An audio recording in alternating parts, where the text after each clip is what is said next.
मुझे इसके खिलाफ लड़ाई लड़नी है, लड़ाई को तेज करना है, निर्णायक मोड़ पे लेकर के ही जाना है। तब मेरे 130 करोड़ देशवासी, आप मुझे आशीर्वाद दीजिए, आप मेरा साथ दीजिए। मैं आज आपसे साथ मांगने आया, आपका सहयोग मांगने आया हूं, ताकि मैं इस लड़ाई को लड़ पाऊं, इस लड़ाई को देश जीत पाए और सामान्य नागरिक की जिंदगी भ्रष्टाचार ने तबाह करके रखी हुई है। मैं मेरे इन सामान्य नागरिक की जिंदगी को फिर से शान बान शान के लिए जीने के लिए रास्ता बनाना चाहता हूं। और इसलिए मेरे प्यारे देशवासियों, ये चिंता का विषय है कि आज देश में भ्रष्टाचार के प्रति नफरत तो दिखती है, व्यक्त भी होती है, लेकिन कभी कभी भ्रष्टाचारियों के प्रति उदारता बरती जाती है। किसी भी देश में ये शोभा नहीं देगा।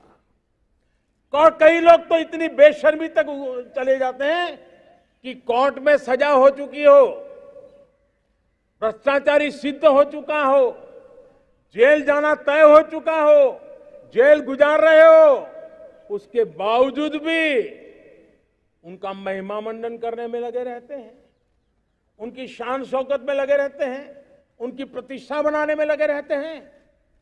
अगर जब तक समाज में गंदगी के प्रति नफरत नहीं होती है, स्वच्छता की चेतना जगती नहीं है। जब तक भ्रष्टाचार और भ्रष्टाचारी के प्रति नफरत का भाव पैदा नहीं होता है, सामाजिक रूप से उसको नीचा देखने के लिए मजबूर नहीं करते, तब तक एक मानसिकता खत्म होने वाली नहीं है।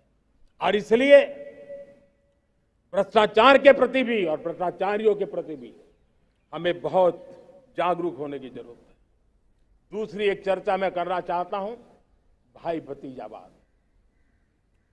और जब मैं भाई भतीजावाद, परिवारवाद की बात करता हूं तो लोगों को लगता है मैं सिर्फ राजनीतिक क्षेत्र की बात करता हूं। जी नहीं, दुर्भाग्य से राजनीतिक क्षेत्र की उस बुराई ने हिंदुस्तान की हर संस्थाओं में परिवारवाद को पोषित कर दिया है।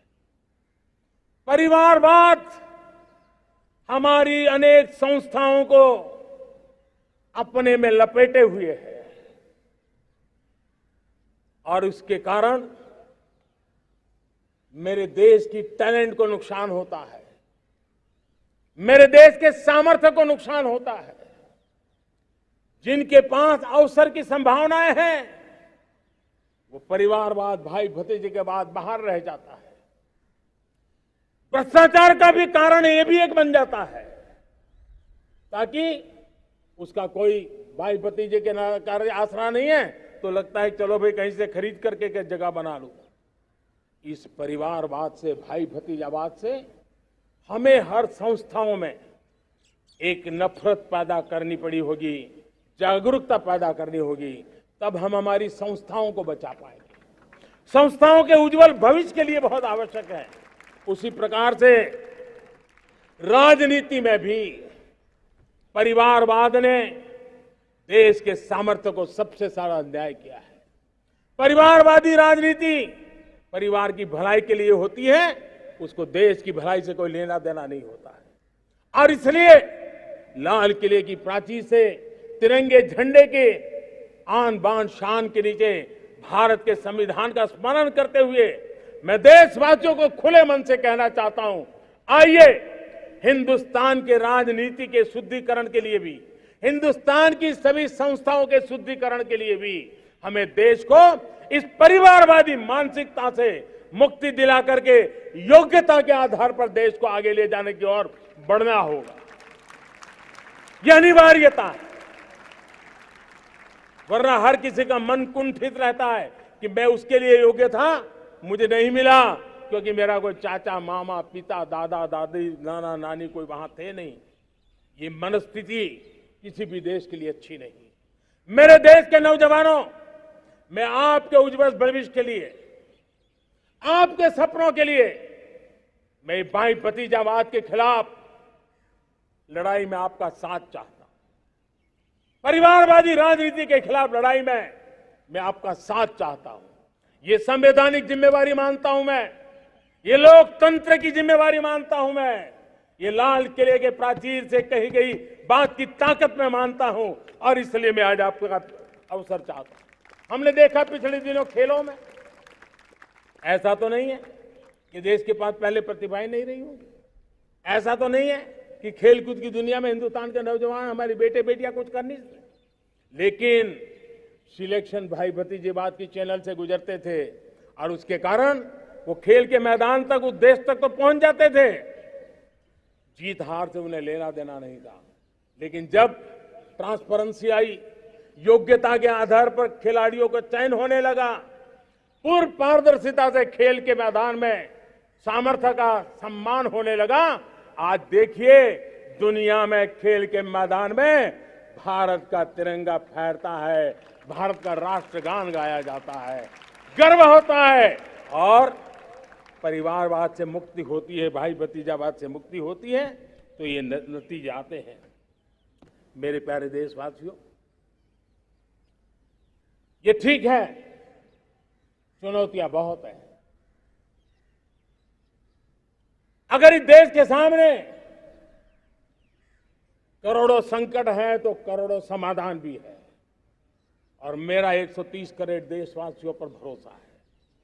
130 करोड़ देशवासी निर्धारित लक्ष्य के साथ,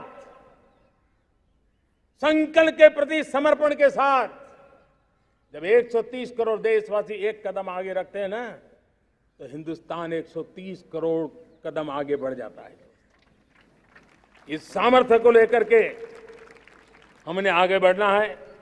इस अमृत काल में, जब ये अमृत काल की पहली बेला है, पहली प्रभात है, हमें आने वाले 25 साल को एक पल भी भूलना नहीं है। एक एक दिन, समय का प्रत्येक क्षण, जीवन का प्रत्येक कण मातृभूमि के लिए जीना, और तभी आजादी के दीवानों को हमारी सच्ची श्रद्धांजलि होगी। तभी 75 साल तक देश को यहां तक पहुंचाने में जिन जिन लोगों ने योगदान किया, उनका पुण्य स्मरण हमें काम आएगा। मैं देशवासियों से आग्रह करते हुए, नई संभावनाओं को संजोते हुए, नए संकल्पों को पार करते हुए, आगे बढ़ने का विश्वास लेकर के आज अमृत काल का आरंभ करते हैं। आजादी का अमृत महोत्सव अब अमृत काल की दिशा में पलट चुका है, आगे बढ़ चुका है। तब इस अमृत काल में सबका प्रयास अनिवार्य है। सबका प्रयास ही परिणाम लाने वाला है। टीम इंडिया की भावना ही देश को आगे बढ़ने वाली है। 130 करोड़ देशवासियों की ये टीम इंडिया एक टीम के रूप में आगे बढ़ करके सारे सपनों को साकार करेंगी। इसी पूरे विश्वास के साथ मेरे साथ बोलिए, जय हिंद, जय हिंद, जय हिंद।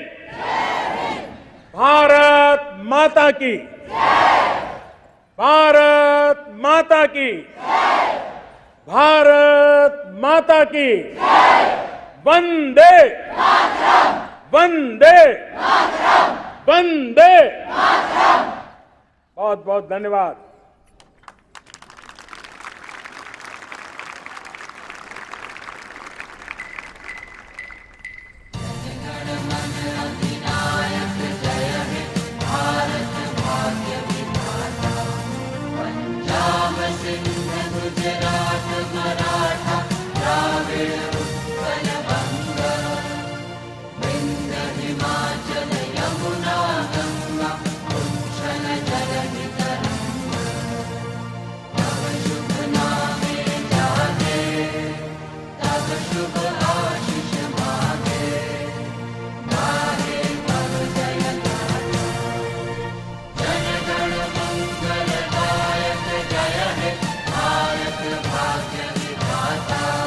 जय